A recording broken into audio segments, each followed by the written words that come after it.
నీతిమంతునికి ఎన్ని ఆపదలు అంటే అన్ని ఆపదలు వస్తాయి కదా. ఎందుకు? నువ్వు సృష్టికర్త అయిన దేవునికి నువ్వు బిడ్డగా బ్రతుకుతా ఉన్నావు. ఆ గొప్ప దేవునికి నువ్వు విశ్వాసిగా ఉన్నావు.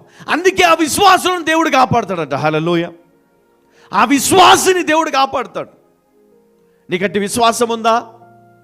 అయితే చెప్పండి, నువ్వు ధన్యురాలవమ్మా అని చెప్పండి పక్కన కదా. ఒకవేళ పురుషులు ఉంటే వాళ్ళకి నువ్వు ధన్యుడవు అని చెప్పండి. నీకంత గొప్ప విశ్వాసం ఉన్నది కాబట్టి నీవు ధన్యుడవు, నీవు ధన్యుడవు. హల్లెలూయా. నీవు ధన్యురాలవు. దేవుడు తప్పక నిన్ను కాపాడుతాడు. భయపడొద్దు.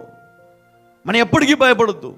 ధైర్యం కలిగి ఉండాలా, విశ్వాసం కలిగి ఉండాలా, ముందుకే వెళ్తూ ఉండాలి. ఎందుకంటే ఎన్నో ఆటంకాలు కదా నీతిమంతునికి.